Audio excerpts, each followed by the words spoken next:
É só um minutinho, doutor. Eu estou começando a gravação para começar do início. Quando tiver vermelhinho lá, é que está valendo. E eu vou ligar também aqui o da rádio para ficar online. Só um segundo. Está indo. Quando a sala está cheia, o Google Meet diz que quando iniciar a gravação pode cair alguém. Então, não sou eu que estou tirando, não. Se cair, por gentileza, peça de novo que eu autorizo, tá bom? Graças a Deus não pediu, não. Já está. Espera aí só um minutinho, doutor. Só um minutinho para a gente fazer a gravação completa. Só um minutinho.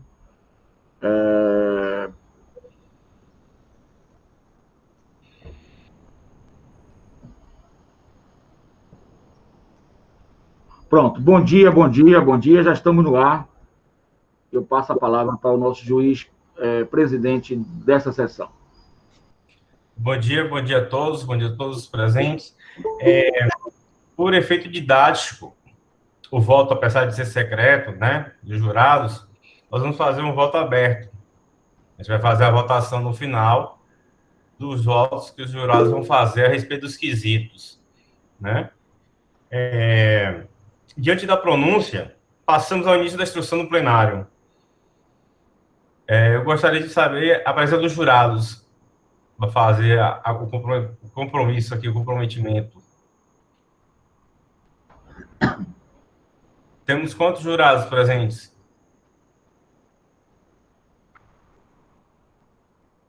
Bom dia, Vossa Excelência. Eu sou o André Neves, ficarei como jurado. Certo, André. Deixa eu anotar seu nome aqui.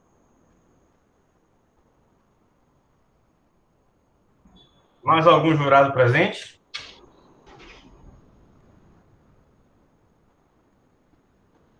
Bom dia, Davi. Davi, você vai ser jurado também?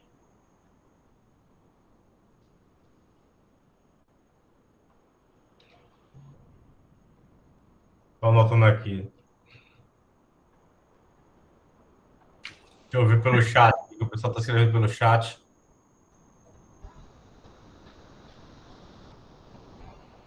Bom, nós temos que fazer o compromisso dos jurados, certo? Normalmente se faz de pé, não tem necessidade de fazer de pé. Vou fazer aqui o compromisso e vocês respondem sim, prometo. Em nome da lei, consinto-vos a examinar esta causa com imparcialidade e a proferir a vossa decisão de acordo com a vossa consciência de tâmito da justiça. Vou chamar os jurados para que podem abrir a câmera, os jurados, para só fazer o gesto com a mão e dizer assim, prometo. André Neves. André Neves.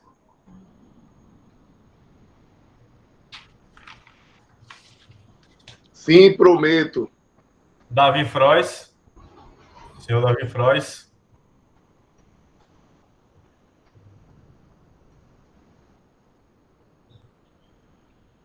Vou considerar como comprometido. João Marcelo Guache.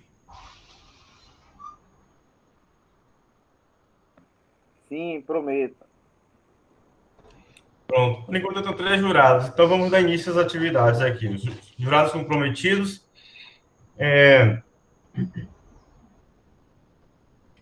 Gostaria de saber do promotor, da defesa e do jurado se eles querem fazer alguma pergunta ao réu. Por hora não, né?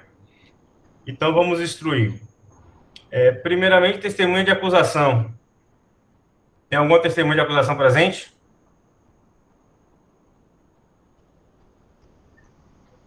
Não, doutor. Não, né? Testemunha de defesa, tem alguma presente? Não, doutor. Também não, né? O acusado está presente? Também não, né? Então, eu vou passar a palavra ao Ministério Público para que se inicie a instrução. Bom dia a todos. Bom dia. Doutora Patrícia, a senhora que é representante do Ministério Público, né? Sim, o senhor deseja que eu ligue a câmera?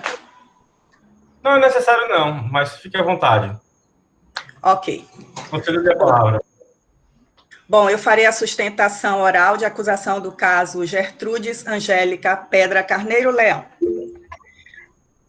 o Ministério Público, através dos seus representantes, Patrícia Souza, Isabela Ferraz e Ramon Araújo, nessa primeira vara criminal e no uso das suas atribuições legais, vem apresentar alegações orais em desfavor da senhora Carlota Joaquina e do senhor Joaquim Inácio, por terem, no dia 8 de outubro de 1820, praticado o crime de homicídio com qualificadora de paga ou promessa de recompensa, capitulado no inciso 1º, parágrafo 2º do artigo 121 do Código Penal, e seu agravante no artigo 62, inciso 1 e 4º, respectivamente. Trata-se de uma denúncia preliminar dos acusados, com pedidos para rejeitar inocência ou redução de pena, subsidiariamente que os acusados sejam condenados sumariamente, julgar procedente a ação, caso as preliminares sejam superadas, elenca rol de testemunhas as filhas da vítima, juntada aos autos de inquérito anteriores frente aos acusados, bem como seus antecedentes criminais. Consta incluso no inquérito policial que no dia 8 de outubro de 1820, por volta das 20 horas, no centro da cidade do Rio de Janeiro, o acusado, munido de uma arma de fogo modelo Bacamarte, desferiu... Doutora, bom dia. Eu vou ter que definir o arrolamento das testemunhas, porque ela seria antes da sua palavra e não teve testemunha arrolada. Mas prossiga. Perdão. Desferiu contra a vítima, a senhora Gertrudes Angélica, um tiro produzindo-lhe os ferimentos descritos no laudo de necrópsia, o qual foi a causa efetiva da sua morte. Presentes à cena do crime estavam as duas filhas da vítima que voltavam junto com sua genitora de um culto religioso. Ouvidas as filhas órfãs da senhora Gertrudes, Elisa Leopoldina Carneiro Leão, à época com apenas 12 anos, e Guilhermina Adelaide Carneiro Leão, aos seus 16 anos, ambas reconheceram o senhor Joaquim Inácio como assassino da sua querida mãe. Preso alguns dias depois e no interrogatório da Polícia Civil, o suspeito Joaquim Inácio, vulgo corta-orelha ou orelha, denunciou senhora Carlota Joaquina como mandante para executar senhora Gertrudes com promessa de recompensa. Foi deferido, portanto, por este ilustre juízo, um mandado de busca e apreensão domiciliar no endereço do acusado. O resultado foi a apreensão de provas inequívocas da autoria e materialidade delitiva, quais sejam bacamarte, roupas manchadas de sangue e uma soma considerável em dinheiro. Consta nos autos o laudo pericial de que as manchas de sangue nas roupas do acusado são da senhora Gertrudes. Ora, senhores jurados, é público que o marido da vítima, senhor comendador Fernando Carneiro Leão, era um dos amantes da senhora Carlota Joaquina, mandante desse crime cometido por motivo torpe. Sim, pois o desejo de possuir o marido de outrem, ceifando-lhe a vida, é algo abjeto, indigno, desprezível e que nos repugna a todos em uma sociedade. A lista de amantes dessa senhora é tão grande, senhores jurados, que até mesmo amigos do rei e funcionários promoviam orgias no Palácio São Cristóvão, na Quinta da Boa Vista, bem debaixo do nariz do monarca. Imaginem, senhores jurados, se esta senhora resolve matar uma das pessoas para manter mais confortavelmente seus encontros imorais com cada amante. Quantas vítimas mais serão necessárias para a condenação dessa senhora? Pelo relato do senhor Joaquim Inácio, nem as filhas do seu amante foram motivo de inquietação da mandante do homicídio, à medida que um tiro desferido por arma de fogo do tipo bacamarte também poderia atingi-las, conforme comprova a perícia. Como se não bastasse possuir atributos menos nobres que o de uma rainha consorte. Essa senhora foi capaz de tramar um golpe contra o seu próprio marido, Dom João, objetivando interná-lo para assumir o seu lugar. Ademais, é sabido por todos que sua figura moral, dotada de prepotência, arrogância e vaidade, manda açoitar qualquer pessoa que passe em frente à sua carruagem, pois seu desejo de passar é prioritário em detrimento dos outros. Contudo, essa senhora não o faz com as próprias mãos, pois o título de nobreza e seu comportamento despótico já faz do mandar coordenar uma prática constante em sua vida. O motivo torpe do crime funda-se na vontade da amante do comendador, que, por ciúme apenas, encomenda o atentado que mata a senhora Gertrudes.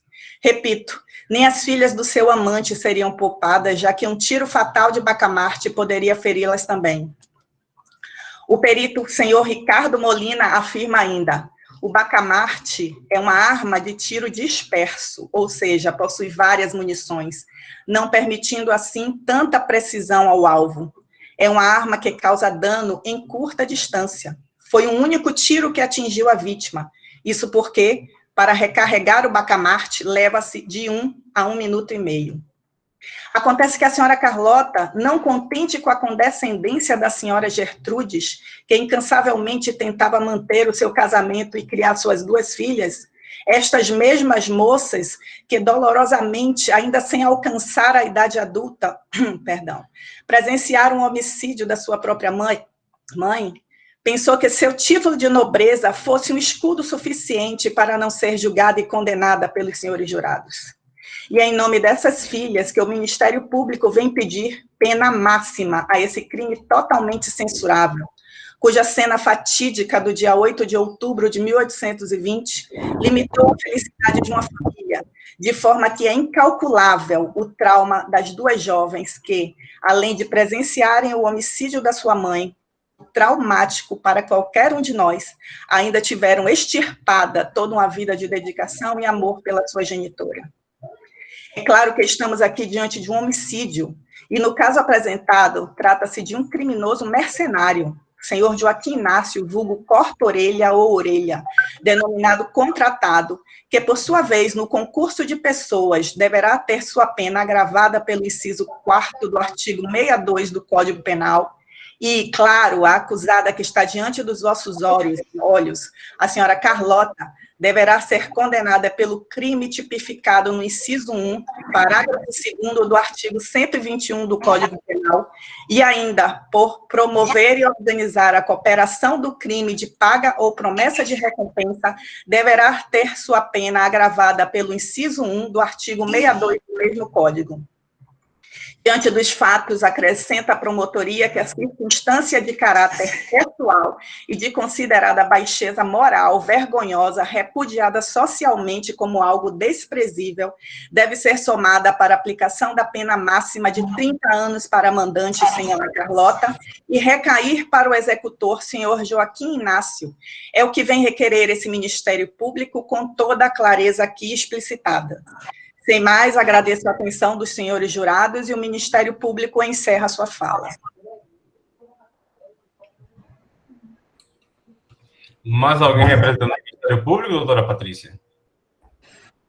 Desculpa, perdão, senhor. Mais alguém representando o Ministério Público presente, ou a senhora é a única? Presente Isabela Ferraz e Ramon Araújo. Com a palavra a senhora Isabela Ferraz, para complementar o Ministério Público. Ambos endossam o que eu acabei de falar, doutor. Pois não, doutor. Endossamos todo o discurso da senhora Patrícia, nós fizemos toda a defesa conjunta, analisando todos os autos e o inquérito em questão. Sem mais delongas, o próximo representante do Ministério Público. Tem mais delongas, doutor.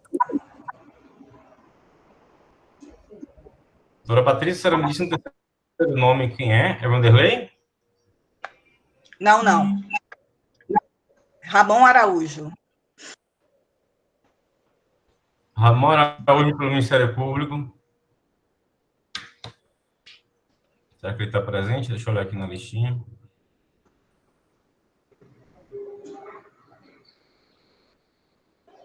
Parece que o Ramon não se faz presente. Assistente de acusação, tem alguém? Não, senhor. Não, né? Vou passar a palavra, então, diante da ausência do terceiro membro da promotoria e da ausência de assistente de acusação, vou passar a palavra para a defesa.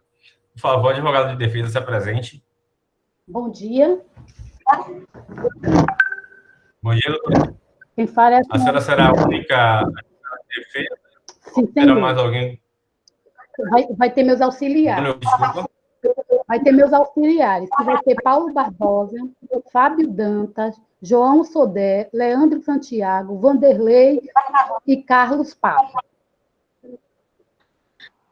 Vou precisar que depois a senhora coloque no chat, porque é muito longo para gravar, tá bom? Com a palavra, Ok, senhora. obrigada. Pois não. Bom dia. Eu sou advogada de defesa da senhora Carlota. A dona Carlota sofria uma campanha negativa do governo português e do governo inglês. Então, essa campanha política fazia uma forma de... Ai, meu Deus. Uma forma de... Espera um instante, fiquei nervosa agora. Uma forma de incriminar minha cliente politicamente e defamá-la. Por esse motivo, que a minha cliente é inocente. Não tem nenhuma prova nos autos que consta que ela assassinou Gertrude. Simplesmente tem terceiros. O Ministério Público está equivocado em relação ao fato que minha cliente matou alguém. Minha cliente não foi vítima de crime. Espera um instante.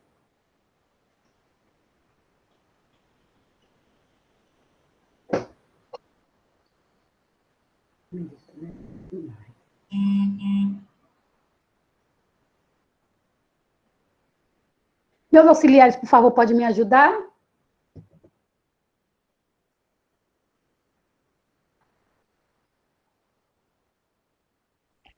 Sim.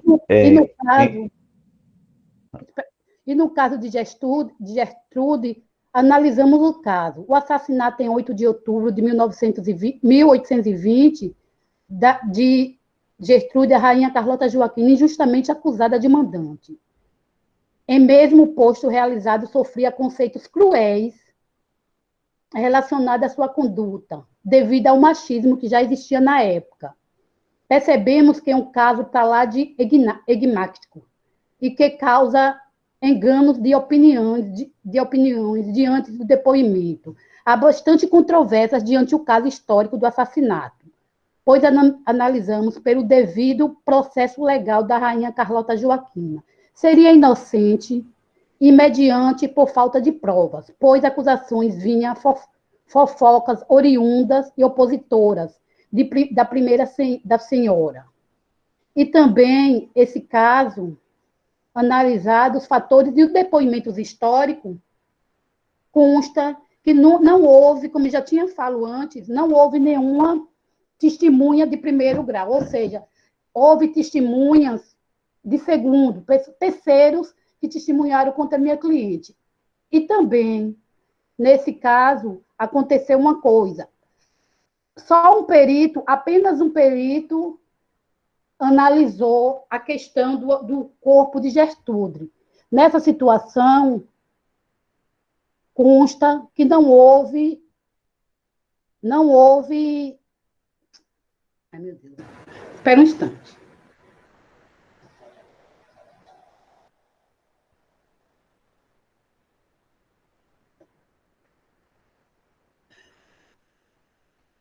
Que não houve análise certa do caso. Então, devido a isso, houve uma certa controvérsia. Alguém me ajuda, por favor, dos meus auxiliares? Excelência. Analisando os fatos e depoimento dos historiadores, Excelência, desculpe, eu sou participante do grupo, meu nome é Vandenei Almeida de Oliveira.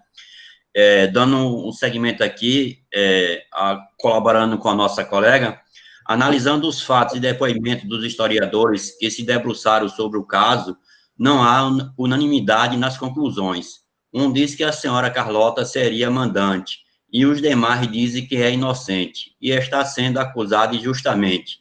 Isso por vários aspectos. Se analisar o devido processo legal, percebemos que há fragilidade nos trâmites legais, primeiramente por falta de provas, assim como prevê o princípio nemo tenutas de degenerare, deve ser isso, que é derivado do Pacto de São José da Costa Rica, onde foi incluído no ordenamento jurídico brasileiro, através do Decreto 678 de 1992, onde adotamos o princípio do direito do silêncio e da presunção de inocência, pois a doutrina diz que, até que se prove o contrário, todos são inocentes. E também previsto no artigo 5º, inciso 54, 55 e 57 da Constituição de 1988, onde serão respeitados o princípio do devido processo legal, direito do contraditório e ampla defesa, e trânsito e julgado do devido processo legal. Observamos também que há outros suspeitos e que o alvo poderia não ser a senhora Gertrudes, mas sim o seu esposo Fernando Leão, que era rico, poderoso e presidente da principal estatal, que era o Banco do Brasil à época. Este teria conflito e era desafeto dos emergentes, que estavam alcançando representatividade maior na sociedade carioca e brasileira. Se alguém puder contribuir aí com a minha fala, Fábio. Quero aqui saudar Vossa Excelência, o juiz, ao brioso Ministério Público e aos nobres jurados que aqui estão nessa sessão. Com a devida venha, a tese apresentada pelo Ministério Público é fantasiosa. O que vemos aqui nesse júri é uma clara intenção de desconstruir a reputação ilibada da senhora Carlota Joaquina, uma pessoa muito estimada pela nossa sociedade e sobre a qual não há uma conduta sequer que a desabone seu comportamento. Carlota está aqui nos bancos dos réus por uma acusação infundada, pautada em boatos. Disse-me disse. Não vemos nos autos uma comprovação sequer, uma prova cabal. O que vemos até aqui é uma mínima sustentação de fatos que não ocorreram na realidade. Foi colocado uma relação de uma suposta discussão que a nossa cliente teve com a Gertrudes em via pública, que não tem nenhuma testemunha que tenha visto tal situação. Ao nosso ver, pela distinção das duas senhoras, é um caso improvável de ter acontecido, pela educação e a nobreza de ambas. Nossa cliente, Carlota Joaquina, ela não tinha nada contra Gertrudes Pedra. Por que motivo? Que interesse teria na morte desta? Cabe aqui também ressaltar que a acusação apresenta contra o suposto autor do homicídio, o Porta-Orelha, que ele encontra-se foragido, não está presente aqui, e a nossa cliente afirma categoricamente desconhecê-lo. Como pagar para matar uma pessoa que não tem nada contra, não tem nenhuma mínima relação, só de conhecer, porque ambas frequentavam a alta sociedade? Motivo algum. Um outro absurdo encontrado aqui, que estamos tratando, ela está sendo, a Carlota, acusada de ser amante do doutor Fernando Carneiro, marido da Gertrude. Sendo Carlota também uma senhora casada. Vemos aqui a nítida intenção de colocá-la como adúltera, de desconstruir a imagem de uma senhora distinta na sociedade, ofendendo a sua honra, a sua imagem. Estamos diante de um cenário de horror, senhores, jurados. Cabe a vocês fazer a justiça. Cabe a vocês absolver a nossa cliente. Não vemos aqui provas suficientes para que liguem a Carlota a esse crime brutal. Não restam dúvidas que Carlota é inocente.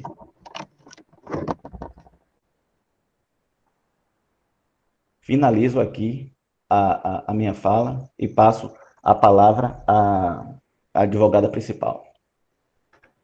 Como segundo o Fábio Dantas falou, reputa-se nulo o laudo caravélico, caso não seja respeitado o pré-requisito do artigo 159, caput do Código de Processo Penal. com relação dada pela Lei 8.862/94. Assim como a perícia foi realizada por apenas um médico legista oficial, sendo que existia existência legal de 2 peritos, por caso conhecer nubilidade. Recurso parcialmente provido, não somente para declarar nubilidade do laudo do exame cadavérico. O que isso quer dizer? A nossa cliente não teve nem sequer a possibilidade de haver outra pessoa para ver esse corpo. Então, dá para ver uma trama política. Simplesmente quer envolver nossa cliente e o Ministério Público devido política. Tudo política. Por Carlota Joaquina ser um braço forte na política, e ela que ajudava seu marido com tudo. E isso que não queria. Tanto seus adversários políticos queriam destruir e defamá-la, porque naquela época seria a forma mais fácil de conseguir o poder que Carlota Joaquina e Dom João V tinha em relação a seu mandato, do seu esposo. Ela era uma senhora clássica de família, respeitada, como já foi dito, e não tinha motivo nenhum, nem para trair seu esposo, nem para matar a senhora Gertrude. Considero a minha cliente inocente nesse fato, nessa trama. Alguém pode... Passo a palavra. A defesa encerrou ou tem mais alguém para a defesa? Bom dia, doutor. Bom dia, fica à vontade. Excelentíssimo juiz, meu nome é Hernando, eu sou um advogado auxiliar. E bom dia também ao corpo de jurados, certo? Do Conselho de Sentença. Bom dia também aos meus colegas do Ministério Público. Então, eu gostaria de falar que esse crime é um crime enigmático. É um crime que não tem possibilidade nenhuma de ser associado ao mando da senhora Carlota Joaquina. Trata-se de conspiração, fofocas. A gente sabe que na sociedade existem interesses, e esses interesses fazem de tudo para derrubar, sobretudo, as pessoas que têm um mérito social. A gente sabe que o marido da senhora Gertrudes, ele era uma pessoa que tinha um cargo em um banco. Ele se tornou uma pessoa com bastante recurso, e isso fazia com que existisse a inveja de comerciantes, fato que o tiro que acertou levou à fatalidade da senhora Gertrudes poderia ter sido para ele, visto que no Rio de Janeiro, né, uma cidade aristocrata, né? Então, assim, naquele momento, às 11 horas da noite, tudo escuro. Veja que existia lampiões, mas aquele lampião feito de óleo, geralmente óleo de baleia, não tinha como dar ter uma luz, uma claridade para poder, principalmente para as filhas, uma que tinha 16 anos na época e a outra que tinha 11 anos, dizer que foi o Joaquim Inácio que cometeu o crime, né, conhecido também como corta-orelha, visto que isso poderia ser... Qualquer pessoa poderia ser acusado como o assassino, até porque, segundo relatos, mas não se pode provar, era uma pessoa negra, e qualquer crime cometido naquela época era direcionado ao negro, né? Foi um negro.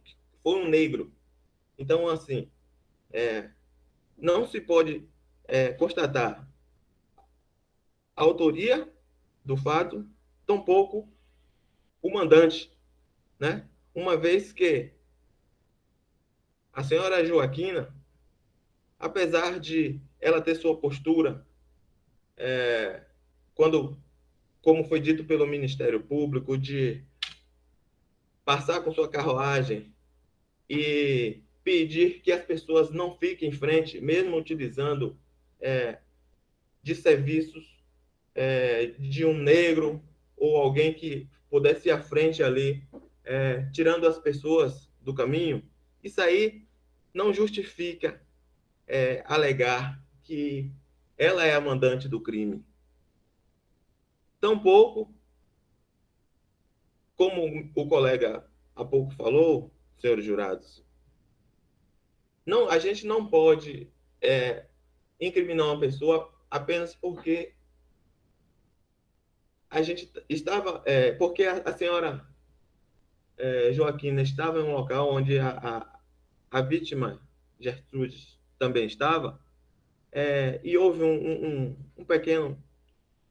uma pequena desavença, dizer que a senhora Carlota Joaquina foi a mandante do crime. Observe que a senhora Gertrudes, ela foi morta por um bacamarte, uma arma bem pesada, uma arma que não era qualquer pessoa que poderia manuseá-la.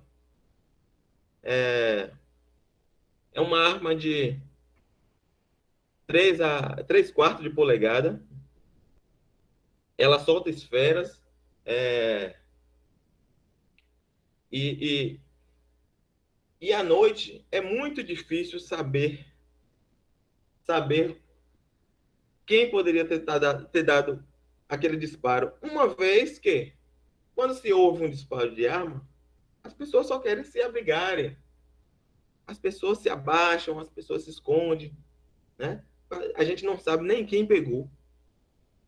Então, senhores jurados, eu peço que os senhores absolvam a senhora Carlota Joaquina e o senhor Joaquim Inácio, pois, por falta de provas, não temos como incriminá-los. Aqui eu encerro a minha fala e espero que isso seja levado em consideração. Obrigado, doutor Hernando, né? Tem mais alguém pela defesa? Não, né? Bom dia, doutor Carlos Passo. Bom dia, doutor Carlos Passo. Com a palavra. Bom dia a todos, bom dia, membros do Ministério Público, jurados. Corroborando com o colega Hernando, é estranho que um negro escravo num país onde se reinava a escravidão, né? Ele precisasse de uma paga. A rainha ia precisar pagar a um negro escravo para cometer um crime. É muito estranho, é muito estranho.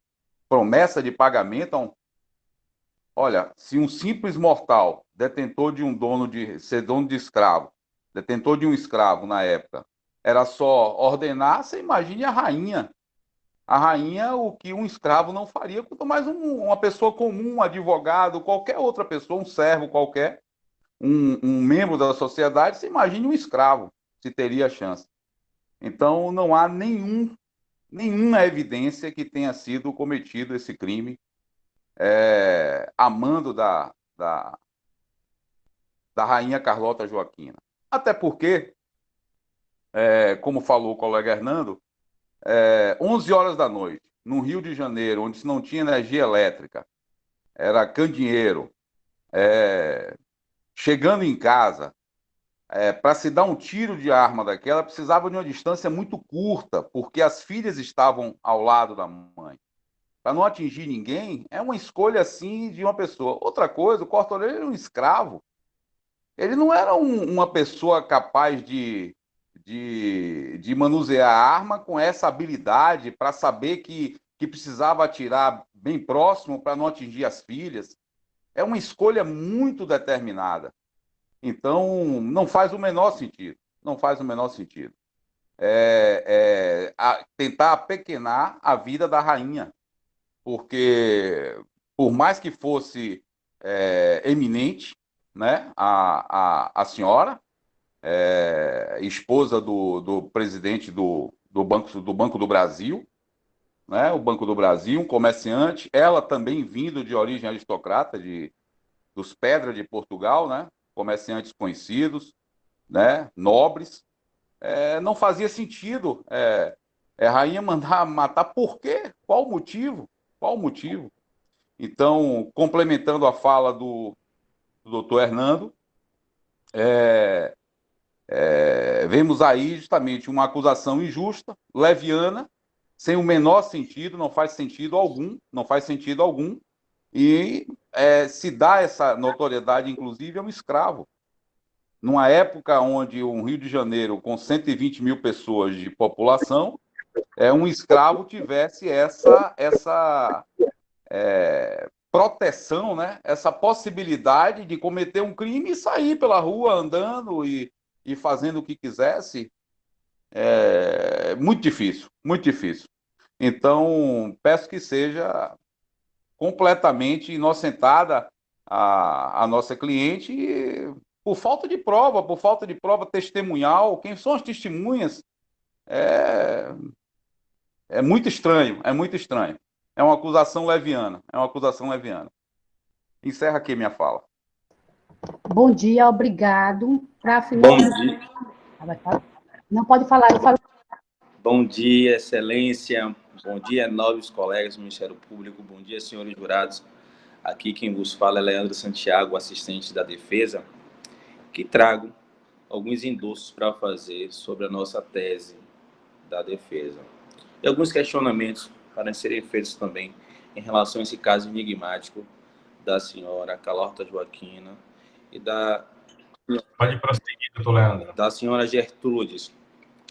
Um dos questionamentos colocados pelos meus colegas anteriormente, inclusive pela nossa defesa, é sobre a arma utilizada no crime. É uma arma de grosso calibre e que requeria bastante habilidade técnica para o seu manuseio.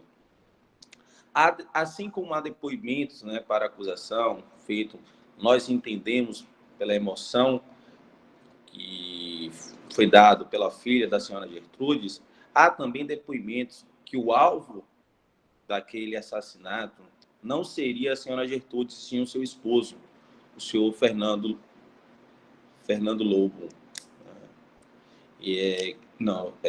Senhor Fernando. E que era uma pessoa benquista na sociedade, bem poderosa, porém tinha vários desafetos.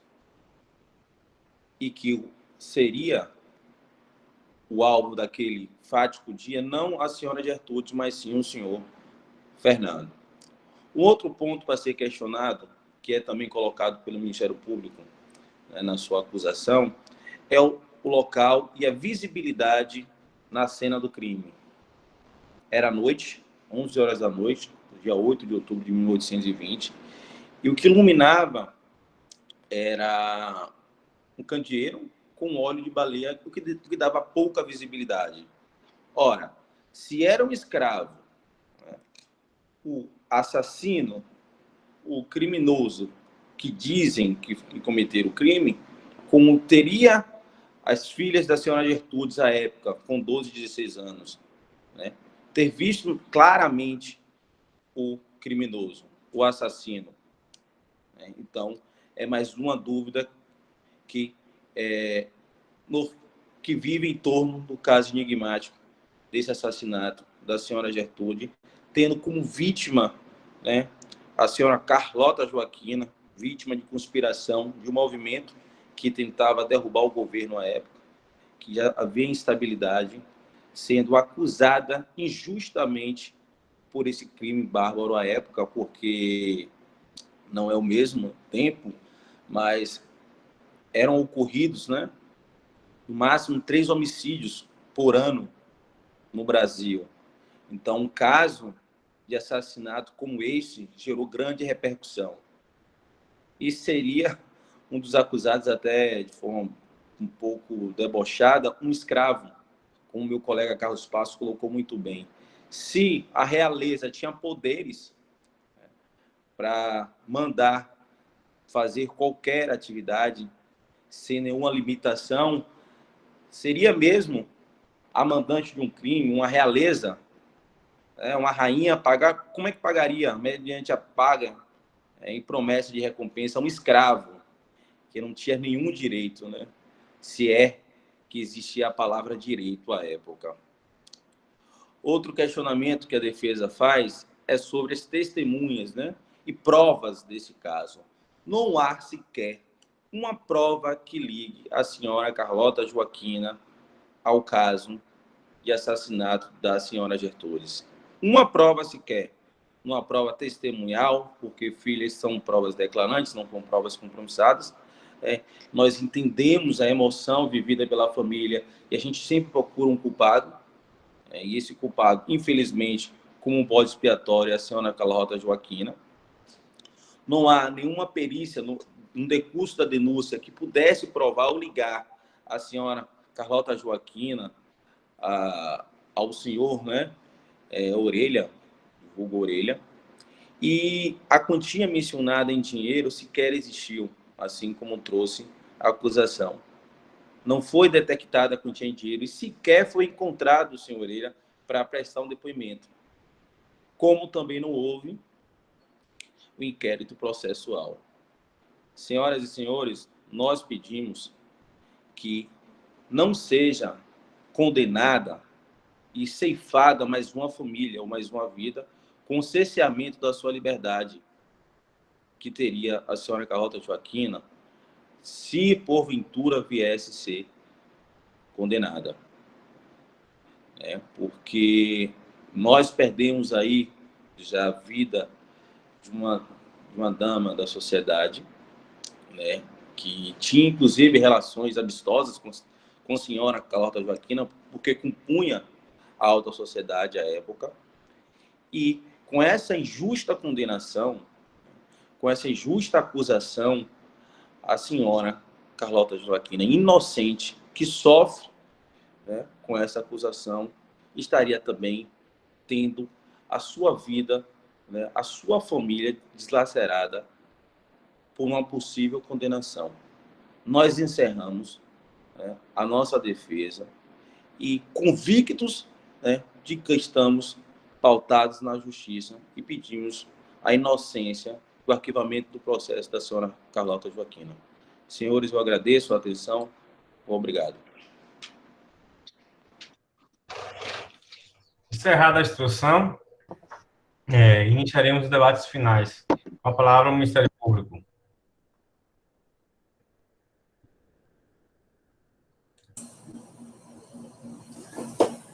Bom dia mais uma vez, senhores.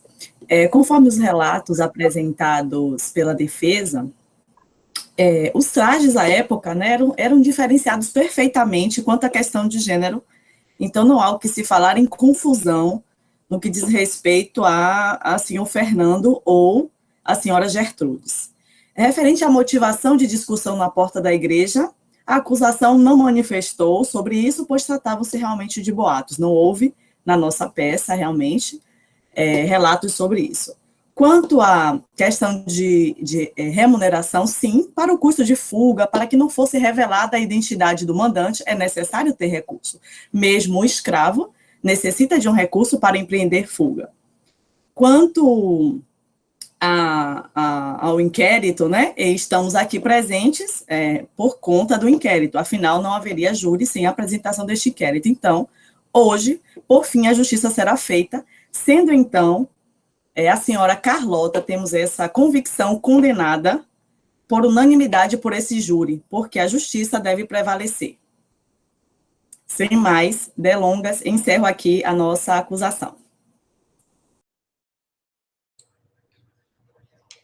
Doutora, o próprio Ministério Público encerrou por inteiro, mas tem mais alguém do Ministério Público que vai falar no debate? Pois não, doutor, encerramos por inteiro. Encerrado, né? Vamos, então, dar a palavra à defesa, para os debates finais. Excelência, temos a convicção, né, da inocência da nossa cliente. Contudo, em face do pedido do Ministério Público, vamos apresentar também a tese acessória, né, da alegação de impossibilidade da comunicabilidade da qualificadora paga e promessa em relação ao crime. Então, finalizando a nossa fala, senhores jurados, fazer justiça hoje é, diante da total ausência de provas, absolver Carlota Joaquina. Agradeço a palavra e passo a palavra a Vossa Excelência.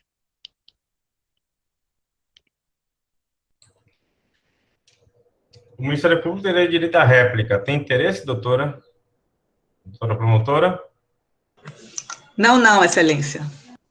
Não, excelência, Perfeito. sem mais. Sem mais, né? Então, não teria a tréplica da defesa, né? Já que o Ministério Público optou por não fazer a réplica. Nesse momento, nós passaremos para a votação secreta. Mas, como eu disse no início, vamos fazer uma votação em aberto para dar uma maior dinâmica, né? Ao júri ficar mais interessante. Eu tenho 4 jurados. Então, vou fazer o chamamento nominal de cada um. Os quesitos eu coloquei no chat, já disponibilizando tanto para a acusação quanto para a defesa. Eu vou chamar o primeiro jurado, André Neves.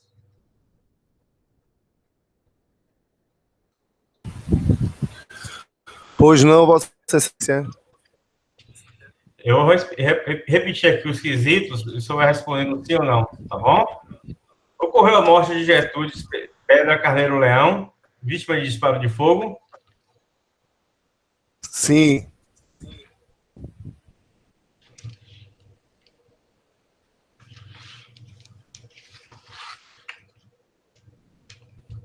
Tiveram a participação ou autoria no crime da vítima 3 pessoas. A rainha?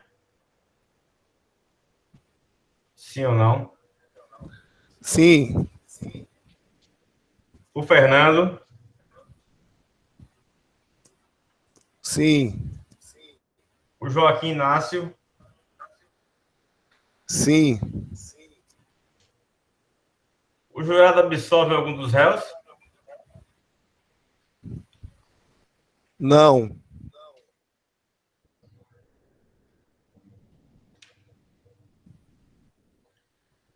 Considera que os réus são doentes mentais e não tinham, na data da ação, a consciência dos atos que foram praticados? Não.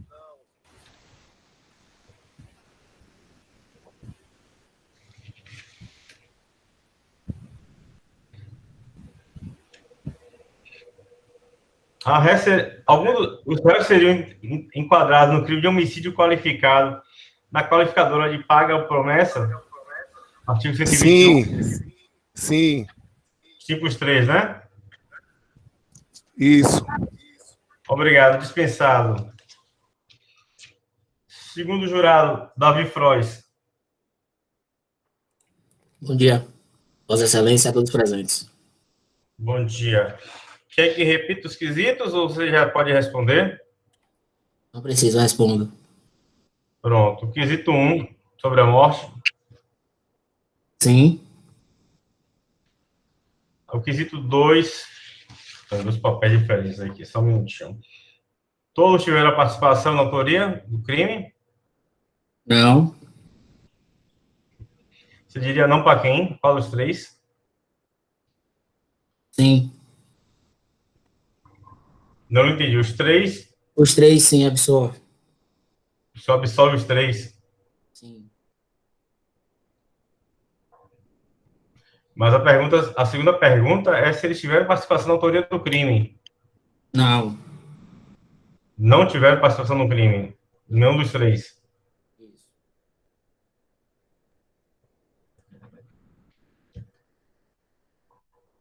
Ô, Sérgio, Absolve os 3, então, para o terceiro quesito. Sim.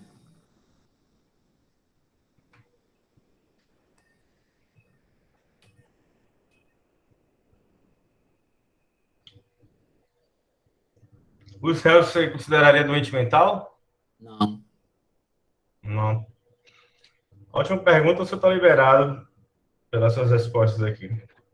Obrigado. Vamos para terceiro jurado, João Marcelo Guache.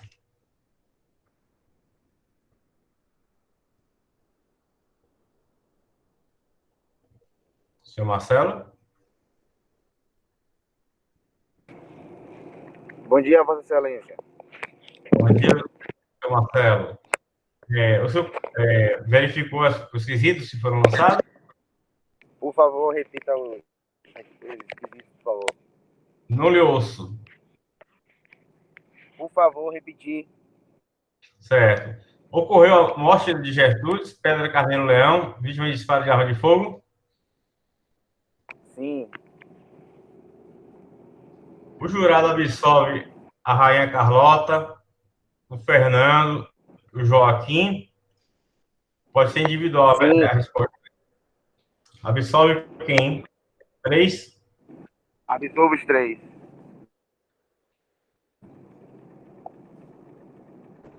Os réus, você consideraria isso com algum problema mental? Não.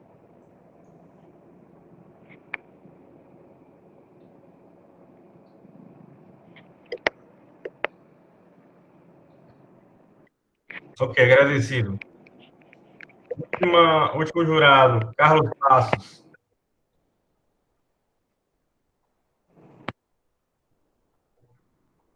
Doutor Carlos Passos não é jurado, é advogado de defesa. Certo, então são só três jurados, né? Foram os 3 só. Nessa parte, a gente encerraria o júri, né? Eu vou fazer só a contabilidade aqui, tá? Que dos 3...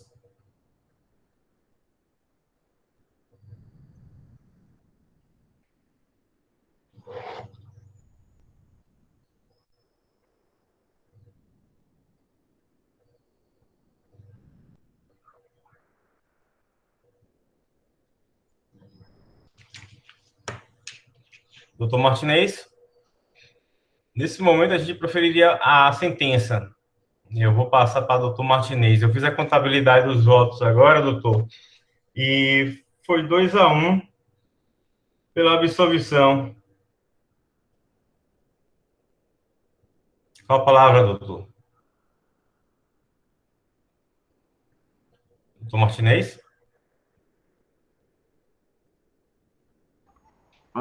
Desculpe, meu microfone está desligado. Bom dia. Não foi considerado inimputável, doente mental, nem nada. Me perdi um pouco na contagem.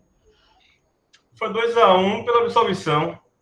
Pela absolvição, sim. Então, na realidade, a sentença, todo mundo já sabe, a sentença absolutória própria, né? Em que absolve o réu, a ré, no caso, né? Ou os envolvidos, podendo sair pela porta da frente livre e solto, sem nenhum problema. Tá? A absolvição própria do artigo 386 do Código de Processo Penal. Perfeito? Perfeito, doutor. Encerrar a gravação. Agradecer a todos. A sessão do júri. E, de qualquer sorte, ficam todos parabenizados. E, principalmente, né, evidentemente, os vitoriosos, que são a defesa. Mas todos, tanto a defesa como a acusação, são vencedores. Não há ninguém que perdeu. Todos são vencedores. Parabéns a todos. E vou falar aqui uma coisa que o professor Martinez sempre fala. Fez-se justiça. Perfeito aí. A defesa comemorando. Doutor Aníbal, suas palavras finais, antes de eu encerrar a gravação. Antes, alguém quer fazer algumas palavras finais? Isabela, Patrícia, André, qualquer pessoa que quiser fazer palavras finais. Terminou o júri, pode fazer algumas palavras finais. Não, professor, somente queremos recorrer, com certeza. Embargo declaratório já. embargos declaratórios e depois o recurso, julgamento, desacordo com a prova do auto e por aí lá vai. O júri foi comprado. O júri foi comprado, tá vendo? Acusação forte, mas... Eu acho que não, porque, inclusive, aí, para essa situação aí, cabe em dúvida pro réu, né? É perceptível a adoção, né? Que implica... Qualquer sorte, eu acho que todos vocês estão de parabéns, todos são vitoriosos. Lógico que o mérito de uma vitória da defesa é sempre um grande mérito, não tenha dúvida nenhuma. Que a defesa é sempre mais, está sempre na desvantagem, não é? A defesa está sempre na desvantagem. Então, de qualquer sorte, vocês todos estão de parabéns. Muito obrigado. Coloque o nome de todos que participaram, que vão receber a pontuação. Mas, independente de pontuação, quem não participou perdeu uma grande oportunidade de aprendizado, tá certo? Com certeza vocês ficarão, eu tenho certeza que vão ficar com nota boa pelo desempenho e pelo empenho de vocês. Doutor Aníbal, eu deixo o fechamento de Vossa Excelência, antes, porém, eu não posso me furtar a fazer os meus sinceros e de coração agradecimentos a Vossa Excelência, que hoje já deverá estar, já está nos anais, né, Hernando, todos nós aqui, doutor Aníbal Abreu Filho, já está nos anais, já está dentro do corpo da Visconde de Cairu, evidentemente, como nosso juiz visitante, mas nós estamos agradecendo a ele por todo esse empenho e dedicação. Ele está se especializando em júri já, né? Júri simulado. Já temos um grupo de jurados, né? Para estudar bastante os júris. Vamos fazer nosso curso de férias. E, mais uma vez, meus sinceros agradecimentos ao nosso colega, doutor Aníbal Miguel Abreu Filho. E com a palavra, Vossa Excelência, para fechar com chave de ouro aí a sua participação, a participação de todos vocês. Todos vocês estão de parabéns. O brilho é de vocês. Bom dia novamente, né? Agradecer o convite do doutor Martinez. Sempre que precisar de suas ordens, faremos às 7 da noite, né, às 19 horas. 19 horas. No sábado, às 7 da manhã também. O caso aqui, eu acho que talvez faltou pessoas como testemunhas. Poderia dar uma maior dinâmica, não é? E ter um resultado até diverso do que foi decidido pelo júri. Mas, infelizmente, não teve ninguém participando como testemunha. Então, como o colega que agora sumiu o nome, acho que foi Fernando que falou, né? O indúbio pro réu tinha que prevalecer na ausência de testemunha, tá bom? Eu agradeço a todos que participaram. Estou aí junto com o doutor Martinez, como eu disse à noite. Já é o nosso segundo ano, né, doutor? Fazendo esses júris. Vai receber o certificado já, segundo ano. Cortou um pouquinho do ouvido. Oi? Não me ouvido. Tá bom. Então, parabéns a todos os envolvidos, né? E participem à noite, nem que sejam como jurado novamente, quem já foi de manhã, ou quem fez a parte de acusação, de defesa, participe também, dá uma valorizada. Nós chegamos a um patamar de 40 e poucas pessoas na quinta-feira à noite, e hoje está um pouquinho mais fraco, está com 22, né? Vamos ajudar, vamos colaborar, a gente está sempre aprendendo, que é importante. Às vezes a gente aprende participando, às vezes a gente aprende simplesmente assistindo, né? Então, deixo o convite aí a todos para 7 horas da noite e para o sábado às 7 também, tá bom? Muito obrigado a todos, bom dia. Bom dia, querido, só reforço o pedido de jurados, viu? À noite, viu? Vem a ponto extra, você sabe que a gente fica catando jurados. Vem a ponto extra, viu? Grande abraço. Professor, eu vou participar de noite como jurado, pode ser? Pode ser, pode ser. Pode ser, não. O jurado a gente pega a mão, as 7 chaves. Vamos lá de noite como jurado. E vou botar você no grupo também, grupo jurados permanentes para estudo sobre júri, etc. Um Maravilha. Beijo no coração de vocês aí, viu? Muito obrigado. Vocês vão ter... professor. Bom dia a todos. Merecida pelo esforço de vocês. Um abração. Um abraço a todos. Obrigado, gente. Bom dia. Professor, bom dia. Me coloque no jurado também, viu, Simone? Você, Simone, é sempre ativa. Cadê Denise? Denise também, colocar Denise como jurada. Cadê Denise? Oi, professor. Estou aqui. Denise jurada de noite, viu, Denise? Tá bom, professor. Eu estava com uma acusação, mas tudo bem. Tudo Agora bem, mas aqui lá é outra coisa, não tem problema não. Tá, estarei à noite. Tá Vai bom? botar uma urgência para vocês, viu? Vocês moram em Manda o meu link coração. dela pra gente. Estarei à noite, tá? Combinado. Vocês moram em meu coração. E agora Tá pegou bom. pressão. Vamos estudar mais penal, viu? Nas férias e tudo. Tá Final de ok, semana e professor. tudo. Conto com vocês. Girar a noite com Obrigada, penal. muito bom, viu? Muito bom. Jesus abençoe. Abração. Tchau. Obrigado, professor, pelos seus ensinamentos. Todos nós estamos de parabéns. Muito obrigado, viu? Devemos tudo isso ao senhor, pela sua dedicação, pelo seu esforço, pelo seu empenho, pela sua coragem de transmitir com tranquilidade e sabedoria. Muito obrigado. Só temos ali a agradecer. Eu que agradeço vocês pelo empenho maravilhoso de vocês. Vocês são as luzes dessa manhã. Muito obrigado. Jesus abençoe. Até a noite. Um abração. Conto com você à noite, viu, Vanderlei? Um abraço. Tranquilo, um abraço.